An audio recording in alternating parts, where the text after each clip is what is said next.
Conformity Gate isn't finished. There's clearly more happening here. At this stage, I'd argue that's beyond debate. I understand your skepticism. Wait, how? If Stranger Things had truly concluded, we wouldn't be discussing this right now, and we certainly wouldn't keep discovering details that could have been corrected, adjusted, or polished post-launch, yet remain unchanged. So yes, Conformity Gate continues. Many inconsistencies viewers identify aren't mistakes. These are elements that could have been fixed, revised, or discreetly updated following the release. Netflix has demonstrated this capability. They actually returned and eliminated Holly's Under Armour logo once audiences spotted it. That confirms post-launch modifications are completely possible. So why didn't they correct the dial constantly changing colors? Why does it keep shifting to gray when gray's already been confirmed as a memory error? Why do episode promotional materials contain visual discrepancies that contradict the established timeline? These aren't frozen VFX sequences from years back. These are promotional materials. These are manageable, and they preserve them precisely as created. That doesn't seem accidental, that seems purposeful. It begins appearing less like careless production and more like intentional clues. Like they expected people to catch on. Perhaps even encouraged Conformity Gate to gain traction. At this magnitude, viral trends don't simply occur. Someone consistently profits. And that leads to the fundamental question. Why does the promotional campaign continue this aggressively if the narrative has genuinely ended? The Duffer brothers repeatedly emphasized one concept approaching the finale: dark Christmas. But what we received wasn't dark. It was touching. Certainly it was sincere. It concluded things satisfyingly, but dark, not exactly. Nobody genuinely significant dies. Max awakens. Lucas experiences his joyful resolution. Will reveals himself and finds acceptance. Steve makes it through once more. Hopper secures his tomorrow. That's not dark Christmas. That's familiar comfort. And that disparity matters because Stranger Things has consistently honored its promises previously. When they warned something terrible approached, something terrible genuinely occurred. Season 1 claimed Will. Season 3 claimed Hopper, temporarily at least. Season 4 claimed Max, even though she didn't completely perish. Season 5 retreats at the final moment.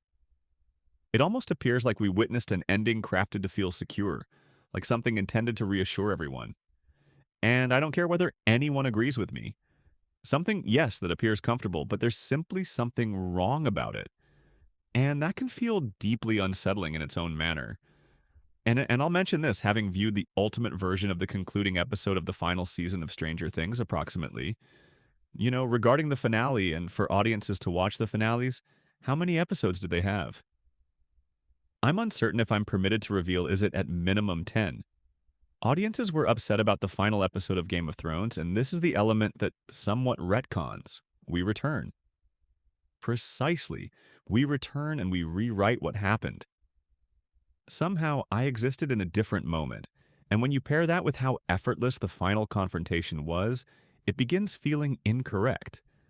An 18-story creature, an entire hive system, an interdimensional deity antagonist, and nobody departs wounded, no missing limbs, no permanent harm, no actual price. That's not how Stranger Things typically operates, and that's why audiences didn't spontaneously wake one morning and fabricate Conformity Gate. This hypothesis didn't emerge randomly. It originated from that instinctive sense that something didn't align, that the conclusion we witnessed wasn't incorrect, just unfinished. The final confrontation wasn't merely disappointing, it was suspiciously sanitized. Regarding the entire Conformity Episode 9, how are you experiencing this? What is it concerning this series? How do you respond to all this fan theorizing? Are you accustomed to it? So, I'm not on social platforms, but my friend recently informed me about this. It's I would certainly kind of wild. Are you accustomed to it? I'm unsure. Consider what they confronted. Vecna isn't simply some individual. He's a deity-level being connected to an entire realm. A collective consciousness developed across 4 seasons is unbeatable. Every previous time the kids encountered him, it brought repercussions. Psychological damage, mortality, lasting injury. This occasion, they enter, they separate, they triumph. No significant wounds, no losses. No instant where you genuinely believe they're not all surviving. Even the presentation feels altered. There's no disorder, no urgency. It almost feels choreographed, like everyone is performing the part they're expected to perform to achieve an ending that's already predetermined. And that's where the fabrication concept begins emerging. Because if Vecna's primary ability is domination, deception, and making people believe they've succeeded when they haven't, then the smoothest manipulation he could execute is allowing them to believe the battle has concluded. That would clarify why the finale feels emotionally concluded but logically incomplete. Why it addresses emotions but leaves narrative threads hanging. Why so many elements are nearly correct but marginally wrong. It doesn't feel like a conflict was won. It feels like a stage curtain was dropped. And if this genuinely is a hypnotic state, a fabricated world, or an altered recollection, then the absence of repercussions isn't a defect, it's the intention. Vecna doesn't require killing them immediately. He simply requires them to cease resisting. Conformity Gate. It is the discussion of the week. I don't actually read much online, but I've noticed it, but explain it to me. Fans are, I suppose, like examining all of the minute details in the finale and analyzing the concealed messaging, and they've concluded that that episode wasn't the sole finale and that there's another approaching. So, what are your thoughts about Conformity Gate? I don't believe there was another episode. I didn't shoot another episode, but there's a really wonderful documentary that's arriving. If there's one character this entire hypothesis keeps returning to, it's Mike. And that's not coincidental.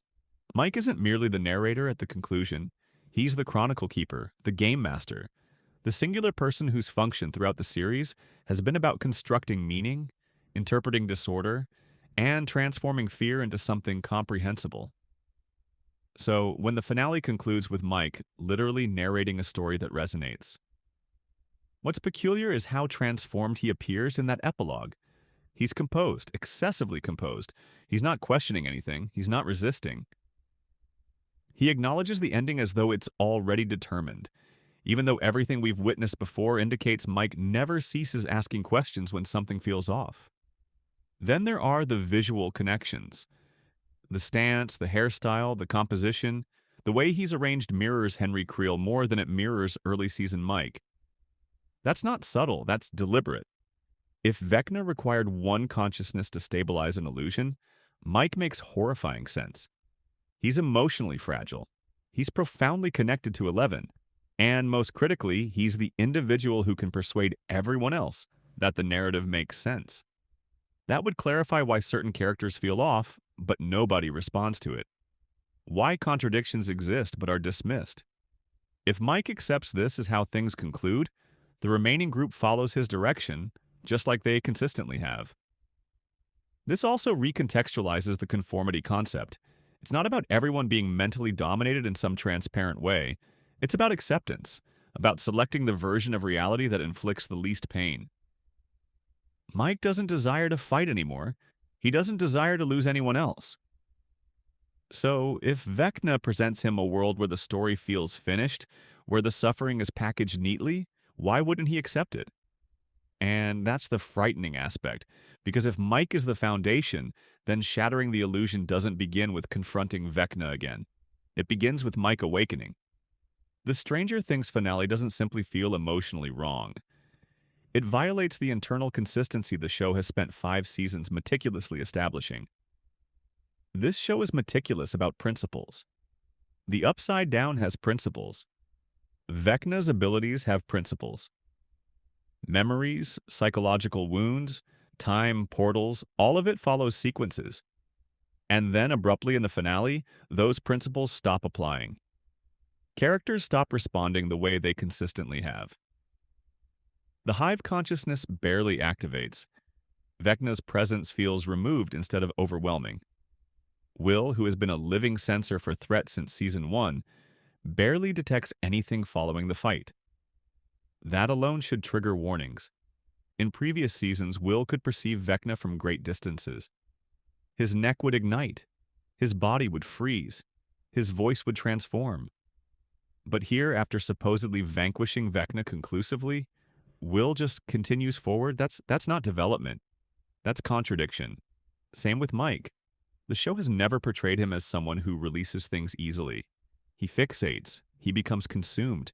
He interrogates everything. Yet in the finale, he suddenly embraces closure with virtually no pushback.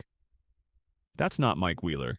The only way this conduct makes sense is if what we're observing isn't reality, but resolution being forced upon them. A version of circumstances designed to feel conclusive, not accurate.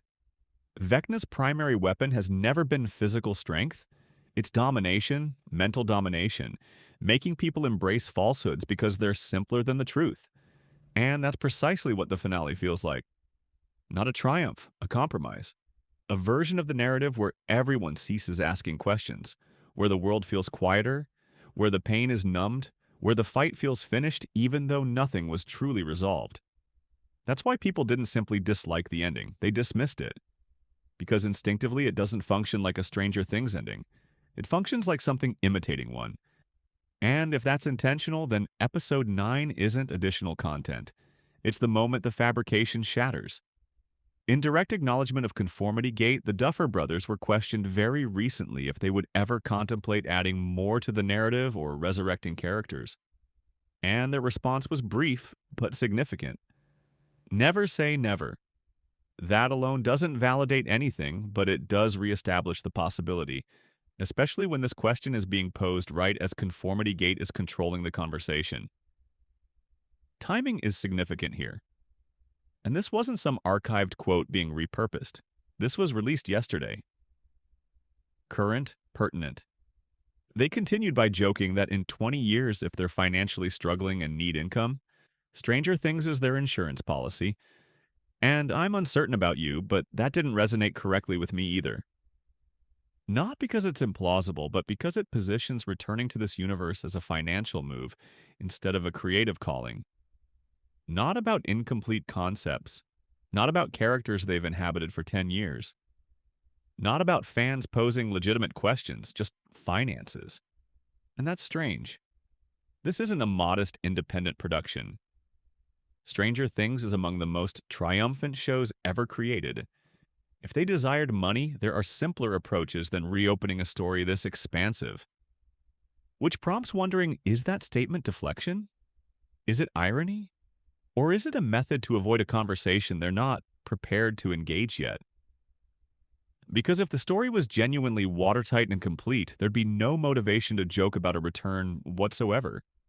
They also expressed irritation with organizations exploiting Conformity Gate, claiming it encouraged conspiracy mentality. But here's the reality. Conformity Gate didn't begin because fans are irrational. It began because the show left behind inconsistencies, visual contradictions, story elements that didn't completely resonate. People didn't fabricate that from boredom.